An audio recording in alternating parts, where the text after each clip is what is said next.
They came from all over New England to compete for one goal, one hope. Almost 300 men and women chasing a dream, a trip to Las Vegas, and a chance to play against the world's best poker players on the game's biggest stage. Now, only 5 remain, with the skill, patience, and luck to make it to the televised final table.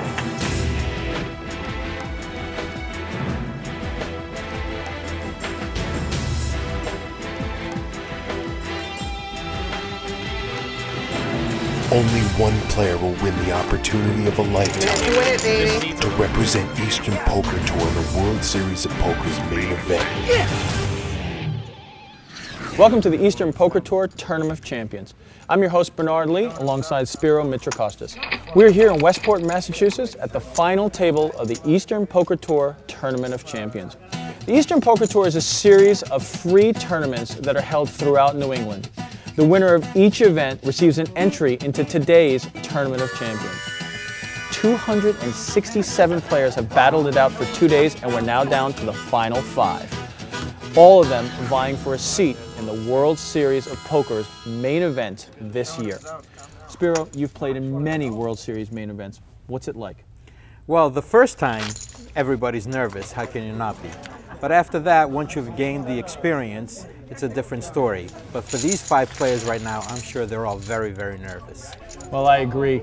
But before we get down to the action, let's see where everyone stands in their chip counts.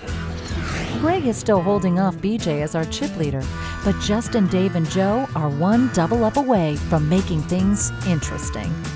Your EPT chip count is presented by Bodog and PlayEPTOnline.com. Now that the stage is set, let's get down to the action. We're down to the final 5 here at the Eastern Poker Tour Tournament of Champions, all of them vying for a seat for the 2008 main event at the World Series of Poker in Las Vegas at the Rio Hotel. Blinds are still 20 and 40. Well, right now, Greg actually hasn't been very active. He's let the other players knock out a couple of players, and now he's raising here. Well, he's going to get back into the action. Blinds are 20 and 40. Looks like Greg's going to make a min raise himself up to 80. A little surprising. He's shown himself to be a much better player than that, but makes a min raise. I'm all in. Well, BJ pushes all in. This is a huge, huge bet. Well, he's trying to protect himself against an ace here. He had a pretty big stack there. Greg's going to have a tough decision here. Maybe he's trying to portray a middle pair, maybe 7s or 8s, and not wanting to see a flop. And if Greg feels that with his ace-jack, that he's flipping a coin, he might go after BJ. That's good. You could have said I had 2. You have 3s. Do you have 3s? Do you have come on, do you have 3s? No, I don't have 3s. All right. I don't have 3s. Oh, at least you're honest. It's something that I often advise younger players. Talk to your opponent, see how confident they are. 3 pair, yeah. It definitely helps trying to get more information out of your opponent. One thing that I tell a lot of people is don't react. Stay still. If they're asking you questions, try to remain as calm as possible. I really think BJ is giving the strength of his hand away here by acting so calm, so jovial, and I think that Greg is starting to pick up on that. You could call me and catch me off guard. You might knock me out. Yeah, he's definitely showing the classic signs of someone who has a big hand and is now trying to act like he can be the one that's knocked out. Let's see how Greg reacts to this. He's rechecking his hand like he doesn't know he has ace-jack. Greg's accumulated a lot of chips here at the final table, become a clear chip leader. This is a critical decision for him to either maintain this chip lead or potentially to even go home. Well, if Greg wins this hand, playing against BJ, he'll have well over 50% of the chips on the table. Maybe that's going through his head right now. That was raw. You're not even in the hand. You can have Oh, 7. another You player can has have called the 7. clock on Greg here. I don't really After that, think I'm that's just gonna take appropriate 5 with minutes such to you right now. small amount of time that he's been thinking. Well, but also I will say that for the other players, a lot of these players Well, kings have been shown. Okay. I can see why another player who is short stacked might call the clock, because they feel that the clock is starting to go, the levels aren't that long, and because they don't have a lot of chips, they'd really like to get going. That's very sensible thinking there, Bernie. Holy Jesus, it's midnight. Come on. Well, BJ's just made the comment here that it's midnight and they're tired, and this has been a long day, and with 5 people left, it's going to be still a lot longer. Let's see what the players talk about with regards to endurance playing here at the final table. And if you're really interested in poker, you have to know you have to put in that time. It's a lot of hard work. You have to really be committed to the win. I absolutely have no problem sitting all day, because some people you hear, they get tired, they don't want to be here anymore. I don't see it that way. I sit here for several hours or days at a time, and I can sit here for more. You gotta have a drive for the game. You gotta have patience. If you get tired easily, it's not a game for you. The motivation, I guess, is the World Series of Poker. And I just love the game. It's a lot of fun, but there's a big thrill out of saying that I either outsmarted or tricked someone or made a great call that maybe somebody else couldn't make under pressure. If you don't play poker, you just don't understand. So. One of the things that a lot of people ask me about poker is, tell us something that TV doesn't show, and I think this is exactly it. People don't realize that we are playing 12, 14, 16 hours a day playing poker. It is definitely a grind, it's definitely a marathon, and it's not a sprint whatsoever. So let's get back to the table. Blinds are still 20 and 40. 90. 90's the bet. 110 total. Well, Joe has made it 90,000. It's the first time we've heard from Joe in a long while at this table. I think it's the first playable hand that he's had. And our chip leader, Greg, decides to call for 50,000 more with Queen Jack, and we are off to a flop. Well, it's a very nice flop for Joe, but Greg has some possibilities as well. Well, Joe's flop top pair, but Greg's got a double gut shot straight draw. A 9 or a king would make him a straight. Another term that's called is a double belly buster. It's another phrase for that double gut shot, but Joe is not going to play around. He's hit top pair. He's gotten his pair of aces, and he's pushed all in. This has definitely got to concern Greg, because Joe has played very, very tight at this final table. He has, and this is going to cost Greg over $300,000 to call. Even though he's got a potential drawing hand, I don't really see Greg making this call. I can't either, but I still think he's got to do the right thing and evaluate the situation. And now he's asking how much it is exactly, so you can get a read from Joe. A lot of players, when they count their stack out, they inadvertently give away their hand. To me, Joe doesn't look scared at all. 319,000 to call. I think Joe's made the right play here, putting the pressure on Greg, and the pressure has won. Joe's going to take down this pot of almost 500,000 chips. And he's back in the game. Sneaky Pete, Sneaky Pete. Visit EasternPokerTour.com to see how you can be at the next final table. Welcome back. Greg is playing great poker and is still our chip leader, but BJ is closing the gap. Your EPT chip count is presented by Bodog and PlayEPTOnline.com. Let's get back down to the final table and the action. Buttons on Joe. The action is on Justin. Justin folds. Dave has made the call here with King Jack. And our chip leader has decided to call as well with Ace 10. Two solid hands here, five man. I'm a little surprised neither one of them raised. Absolutely. And of course, one of your favorite hands, Spiro, 5-3. Action to you, Greg. A very interesting flop here with King 10, Greg hitting mid-pair, and then Dave having an open-ended straight draw. Dave has to play this hand aggressively here.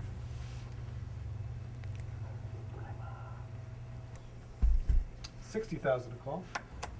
Greg's led out here with a bet of 60,000. I can't see BJ continuing on with this hand. Fold. And he does fold. Dave's got King of Clubs, Jack of Hearts. He's got an open-ended straight draw. He played it the conservative way, though, flat calling. A lot of times people, they like to raise their draws because they can win the hand outright right then and there. And if they are called, they can still hit a card to win. Absolutely. Well, Dave did have position. He wanted to see what the next card was, and it actually definitely helped his hand as he paired his king. The action's still on Greg. Now this card has to worry Greg a little bit because with his pair of 10s, this is now another overcard to his 10s.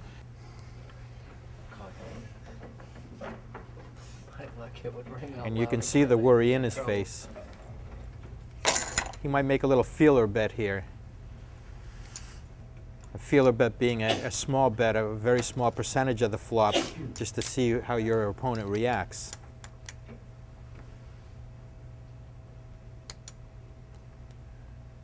Check.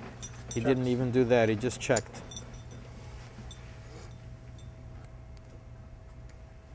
I'm all in.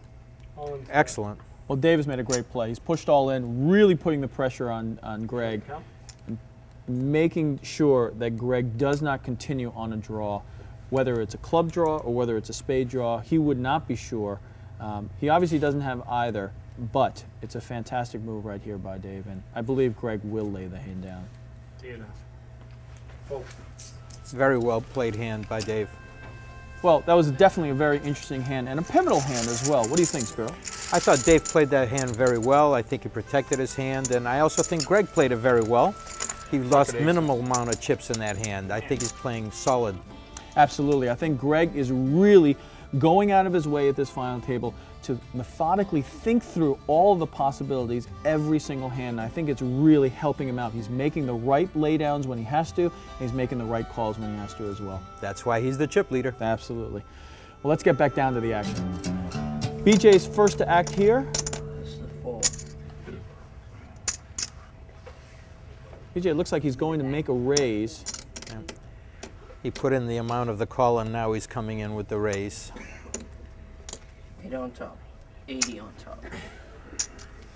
He's made a nice raise here. The blinds were 20 and 40, but Justin quickly went all in right behind him. This is a surprising move. Justin's been very, very quiet at the final table, but I think he might be trying to utilize his tight reputation and take down a pot here from BJ, who has been very, very aggressive. It's only going to be about 200,000 for BJ to call here. I'd be surprised if he laid down his ace-9 here. 255? He's going to be a 3-2 favorite if he does call the all-in by Justin, and I'd be very surprised, as I said, if he doesn't call it. I will say, though, that Justin has been very, very tight at this table. He's methodically plodded along, and BJ may feel that he's really behind, whether it's a dominating ace or a pair above a 9. He might feel that he's very, very behind, and he doesn't want to lose about 250,000 chips to a very dangerous player. So we'll see what happens right now. He's talking to him a little bit, trying to get some information from Justin. I don't know if Justin's going to be accommodating. I'm going to call. I got to call. And he does call. Got a good And he's hand? going to find out that he's a 3-2 favorite, and he's going to be very happy with himself. So far. And it's for Justin's tournament right here. Right here, Justin will either get a pot of 655,000 or will be sent home and give BJ a ton of chips and really put himself into a nice position to win this tournament. And the flop is a open-ended straight for Justin. BJ still has a lead with the ace high. But the unfortunate thing for Justin is that two of his cards, the ace and 9, are sitting on BJ's side of the table. Yep, and the turn doesn't help him, and he's down to 25% approximately. Oh, my and goodness. he hits the straight on the river. Wow, he hits one of his cards, needing that card desperately to survive. Rob him! Wow. They're counting out the chips, and that was a big pot for Justin. Justin's now right back in this tournament. So Justin survives here by getting a 9 on the river and completing his straight. What a tough break for BJ here. Well, he was a favorite, and he held that favorite position all the way to the river, and now he's going to have to build back his chip stack if he wants to win this tournament. Absolutely, and I think BJ also has to compose himself here. It took a very, very bad beat. Let's see if he can keep his composure and continue on and try to win this seat to the World Series of Poker. BJ took that beat like a gentleman there. His willingness to gamble might have got him in a little bit of trouble there, but he was in the lead. and he took it very, very well. And Justin's right back in this tournament. Blinds are 20-40, and it has been folded around to Greg in the small blind. And we're going to have a blind versus blind confrontation here. And Greg hits the flop with the bottom pair. Access to you, Greg, first. Let's see if he leads out. Check. Greg decides to play this a little cagey and checks it. BJ does as well. Figure action first. As you can see here, Greg, again, methodically thinking out his bet, making sure how much he should put in. You can't tell the truth, you know. It gets you in trouble. I like the way that Greg is thinking through all of his options throughout this whole tournament. And he takes down the pot. Aggression in No Limit Hold'em is extremely important. And when you sense weakness in your opponent, you must make your play.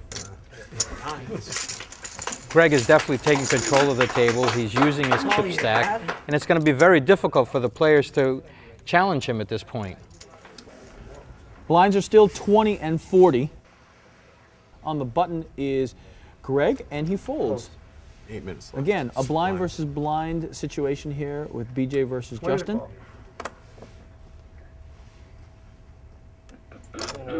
Raise is announced. Doubles the bet to 40. King, Queen of Diamonds. He's made a min raise here. He's raised only up to 80. Can make it straight I don't like that raise. I would have preferred a raise of maybe 120,000. And again, he shows his hand when Justin folds. Absolutely. I think that this, again, the first time might have been something. Now he's showing it again. I think he's giving a little too much information with 5 players left to go. And Greg flat calls the blind here with a Queen 6 of spades. BJ is actually not at his seat. hurry up. And there he is.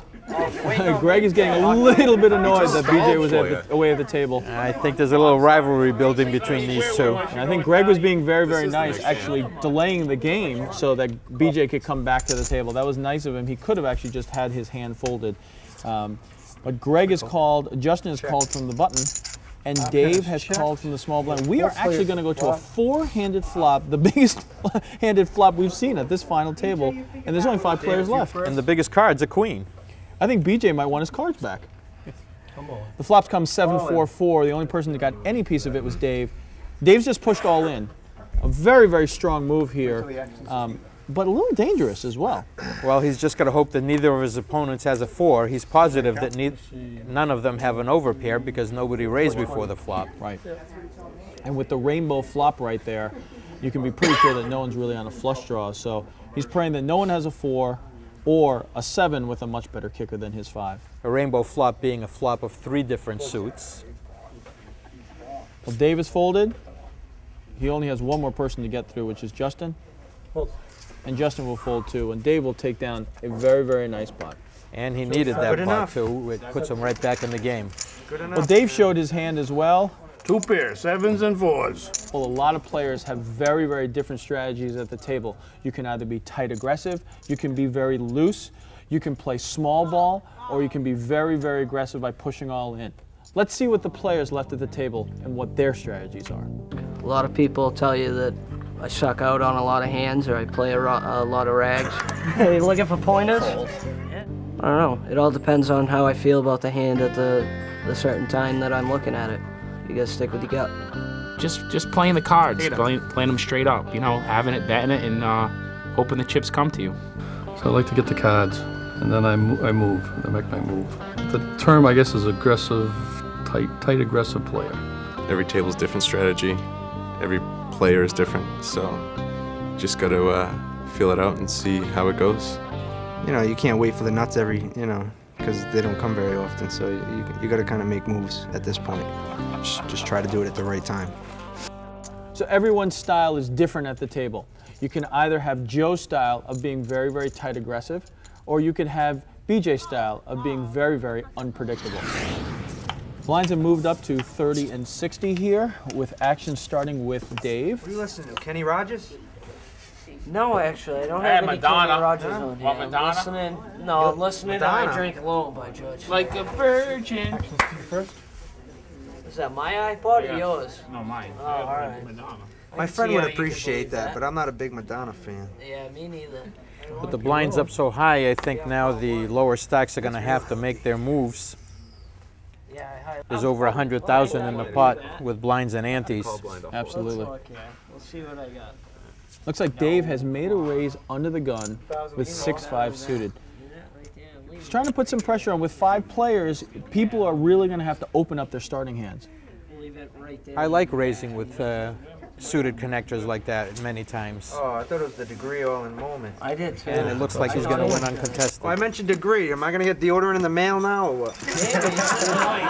He'll send you a case of it. Did you give you Cadillac? email? Cadillac! I didn't give my email address. It's going to say degree all over it. I need a car. I need a caddy. Log on to playeptonline.com to play online and win a free seat at the next final table. Well, now we're back. We're in the middle of a hand with the chip leader, Greg, and also Dave, who's in the big blind. It looks like Greg limped in, and Dave has checked his option, and we've got a flop now of King Jack 6. So Dave has actually hit a piece of this mid-pair. Dave, it's you first. Let's see how he plays it. Check. Greg? He didn't bet his pair. Well, both of them have checked. Check. Well, now Greg has hit part of the flop. We'll see how Dave plays this, and if Greg actually follows along, because Dave is really securely in the lead in this hand. He's got to bet this hand right here, and he's got to bet it aggressively.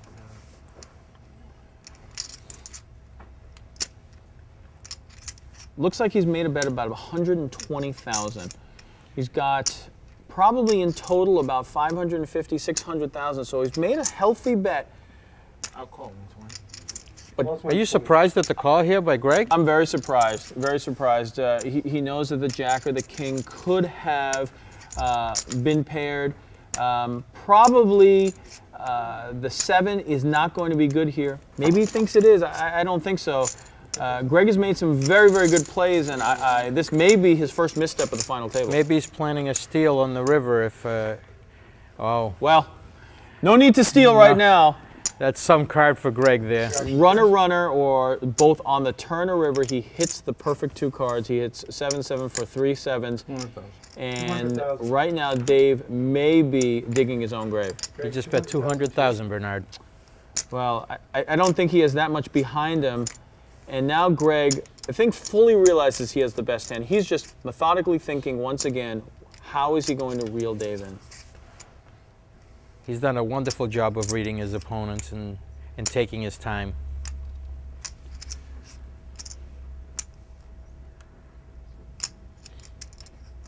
It's a critical moment. I'll put you all in. We raise all in. Well, he's gone all in. It's now up to Dave. I'm there. Well, Dave has made the call for his tournament life, and he will not be happy. Nope. Ace 7. I think he hurt himself by not betting the flop, and he paid the ultimate price, the elimination from the tournament. Absolutely. Unfortunately, Dave will be eliminated in 5th. We're down to 4. And now the chip leader has just added additional chips to his bounty. Well, I think now, as you can see Greg's face right here, I believe the enormity of what's just happened might have hit him. The realization that he just might be a step closer to winning this tournament. Yeah. If I get deuces, I'm all in. I hope you are. I hope I As much joking is going around, I think Greg is very, very serious and wants this title, and who can blame him, really? He's raised from the cutoff seat here. Justin is folding the small blind, and so has Joe. Once again, Greg has taken some more chips. The chip leader gets healthier. Well, Greg is definitely taking control of the table. He's using his chip stack. The last hand he just took uncontested, and it's going to be very difficult for the players to challenge him at this point. He's played the best poker of anyone at this final table. Absolutely. He is just 3 players away. But any of the other 3 players, although they may be short stacked, 1 double up, they're right back in the tournament. That's true. So come back next time and see how these final 4 play in the Eastern Poker Tour Tournament of Champions. All of them are vying for a seat in the World Series of Poker's main event in 2008. For Spiro Mitrakostas, I'm Bernard Lee. We'll see you next week here on the Eastern Poker Tour's Tournament of Champions. Tune in next week to see the remaining 4 players at the final table battle it out for the ultimate prize. A trip to Las Vegas and a seat at the World Series of Poker's main event. They are one step closer to winning millions. Don't just watch the final table action. If you think you have what it takes to make it to the next final table at the EPT Tournament of Champions, log on to www.easternpokertour.com to see how Eastern Poker Tour and Bodog can put you in the spotlight and make your poker dreams a reality. I just want to say thank you to the Eastern Poker Tour. It's been very good to me. I had a lot of fun here. I mean, it's gotten so much better, but the incentives and just how it's run, everything has been fantastic. Yes! The Eastern Poker Tour is a series of free pub poker tournaments held throughout New England. Just win one free pub tournament and you guarantee yourself a seat at the next televised Tournament of Champions. For more information and a schedule of